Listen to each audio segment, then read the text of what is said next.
You need to keep these clean or they'll get infected, she told him, mercilessly scrubbing away the dirt. You know as well as I do how impossible that is, he returned. Kiva didn't argue. Once she was done cleaning both his hands and slathering them in Balico sap, she said, "Take off your shirt and lie down." I'm flattered, but we barely know each other. Kiva's gaze jerked up to his face. His features may have been smeared with dust and lined with exhaustion, but his blue-gold eyes were dancing.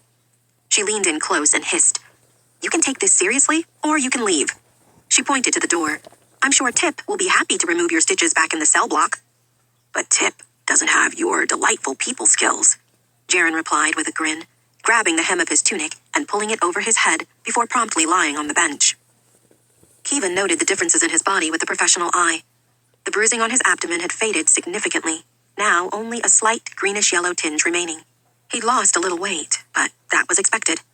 His muscle mass was still good, perhaps even greater than when he'd first arrived, especially in his arms and torso.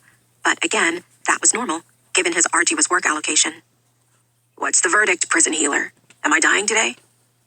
Kiva stopped her examination only to find his gaze on her. While she hadn't been admiring him in any way, warmth crept into her cheeks, as if she'd been caught ogling him. Appalled by her unfounded reaction, she answered, "The day's not over yet." His abdominal muscles rippled as he chuckled, and Kiva gritted her teeth, reaching for her supplies. "Hold still," she said as she began to cut away the stitches. The wounds had healed perfectly, and she cleaned them as she went, leaving behind healthy pink flesh. When she was done with Jaren's front and asked him to turn over onto his stomach, he hesitated. Kiva guessed it was in reaction to the scars on his back, but she'd already seen those. Jaren seemed to remember this and did as she'd asked, though with noticeable reluctance. Unable to curb her curiosity, while Kiva snipped away at the stitches she'd placed on his right shoulder blade, she commented, "I see a lot of scars, but these ones are interesting." She brushed a finger over one of the welts, and Jaren tensed beneath her. Kiva knew it was none of her business, and yet she couldn't keep from asking. What caused them?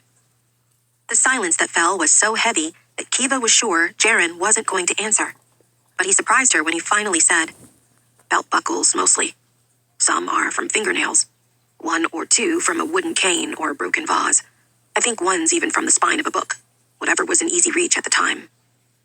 Kiva's hands froze. "You mean, did someone—" "You see a lot of scars, remember?" Jaren interrupted. "Don't tell me you're shocked." Kiva didn't know what to say, so she continued snipping at the stitches, moving on to the next wound. Yes, she saw plenty of scars, but the ones similar to Jaren's were always from a whip of some kind, as punishment for errant behavior. Even Kiva had 3 lines of scars on her back from a lashing she'd received during her early years at Zalandov, the first and only time she'd refused to carve someone's flesh. What Jaren was saying, though, it sounded like... "Was it someone close to you?" Kiva asked quietly. A long exhalation before he answered, "Yes." Kiva could feel the tightness of his body, and she knew he wouldn't be answering anything else. He'd already said more than she would have if their positions were reversed. "Well, you can now add a few new scars to your list," she said, infusing lightness into her voice as she smeared Balico sap over the raw skin. "You can sit up again." Jaren did so, swinging his legs over the metal bench. His face was closed, his gaze downcast, as if desperate to avoid eye contact after what he'd just admitted. He didn't make a move for his tunic, and Kiva didn't want him to think she was uncomfortable with his state of undress, so she said nothing other than, "Lucky last," as she pointed to the cut on his head. It was strange, doing this with him sitting upright. She realized that she should have kept him lying down for it, but she had no valid reason to make the request now, other than that she felt odd standing so close to him. "Has this wound caused you any discomfort?" Kiva asked as she cleaned away the tunnel dust. "Headaches, nausea, memory problems, sight issues?" "The first 2 days were unpleasant, but the pain eased after that," Jaren said. "Contrary to what you might think, I'm not an idiot. I would have come back if I was worried about anything." Kiva said non-committally.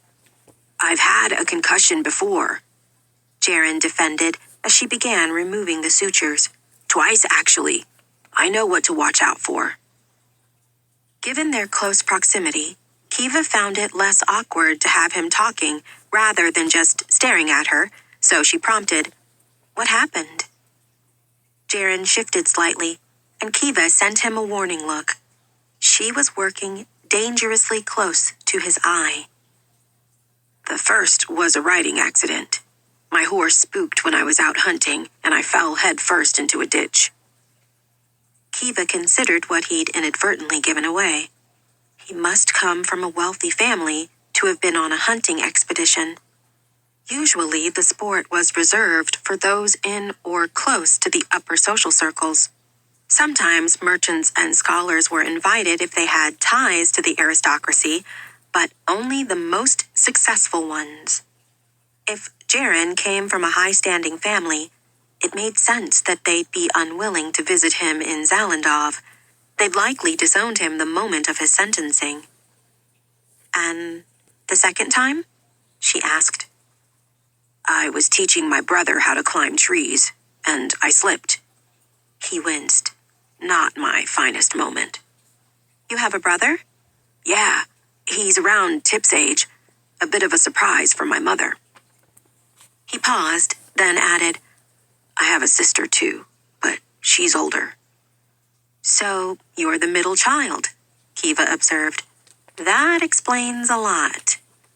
"A joke? From the prison healer?" Jaren squinted at her.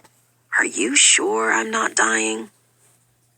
Kiva didn't deign to respond as she snipped the last stitch